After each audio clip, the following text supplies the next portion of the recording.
মেয়ের চরম অমানবিকতা, বৃদ্ধ বাবাকে ফেলে পালিয়ে যাওয়ায় চাঞ্চল্য নবদ্বীপের স্বরূপগঞ্জের ঘাট সংলগ্ন বাসস্ট্যান্ড এলাকায় এক নৃশংস ঘটনার চাঞ্চল্য ছড়িয়ে পড়েছে। নিজের বৃদ্ধ অসুস্থ বাবাকে ওই স্থানে ফেলে রেখে চলে গেছে তারই ছোট মেয়ে, এমনই অভিযোগ উঠেছে। স্থানীয় বাসিন্দা অরবিন্দ দাস বলেন, তিনি সকালে বাস ধরতে যাচ্ছিলেন। সে সময় স্থানীয় লোকজন জানিয়েছেন এক বৃদ্ধকে কে বা কারা রেখে গেছেন। পরে খবর পাওয়া যায় ওই বৃদ্ধ হলেন কৃষ্ণ দেবনাথ নামে এক ব্যক্তি। তার বাড়ি রানাঘাটের রামনগর অবস্থিত।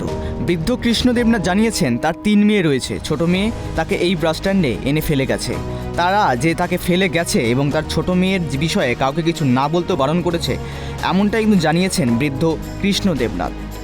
পাশাপাশি অরবিন্দ দাস জানিয়েছেন বৃদ্ধ মানুষটি শারীরিকভাবে অসুস্থ, তাকে খাবার ও চিকিৎসা দেওয়ার চেষ্টা করা হচ্ছে। এদিকে এই ঘটনা নিয়ে নবদ্বীপ থানায় অভিযোগ দায়ের করা হয়েছে। পুলিশ ঘটনার তদন্ত শুরু করেছে। রানাঘাটে বড় মেয়ে। বড় মেয়ে কি নাম? বড় মেয়ের সোমা বিশ্বাস। সোমা বিশ্বাস। বাড়ি কোথায় রানাঘাটের? কি বলি, রানাঘাটে বাড়ি। আমি আর রানাঘাটে কোথায় বলবো, সুভাষপল্লী বললাম তো। সুভাষপল্লী। হ্যাঁ হাইস্তলা সুভাষপল্লী। হ্যাঁ, আজকে সুভাষপল্লী। আচ্ছা, আপনার মেয়ের জামাইয়ের নাম জানেন? মেয়ে জামাই ব্যবসা করতে গেছে বাইরে, বিহারে। কি নাম ওনার? কেন বলুন তো, বলেন না আমাকে। আপনার আপনার এখন অসুবিধা কি হচ্ছে? অসুবিধা সব দিকে যাচ্ছে। লোকনাথ বিশ্বাস। আমি প্রথমে এখানে আসলাম, আসার পরে বললো এরকম একটা লোককে রেখে চলে গেছে ওনার মেয়ে। তারপরে খোঁজখবর নিলাম, নেওয়ার পরে বললো হ্যাঁ আমার মেয়ে আমাকে এখানে রেখে গেছে আর ঠেট দিয়ে গেছে যে আমাকে যে আমার আমাদের নাম বলো তাহলে কিন্তু অসুবিধা হবে। তখন কী করবো, আমি এটা আমাদের এখানকার উপপ্রধানকে নিয়ে আমি একটা সোশ্যাল মিডিয়া ছেড়ে দিই। হ্যাঁ, ছাড়ার পরে আমি দেখলাম যে লোকটা তো মানে শীতে, যে শীত ঠান্ডা ফাঁকা জায়গায় একটা তো ব্যবস্থা করতে হবে।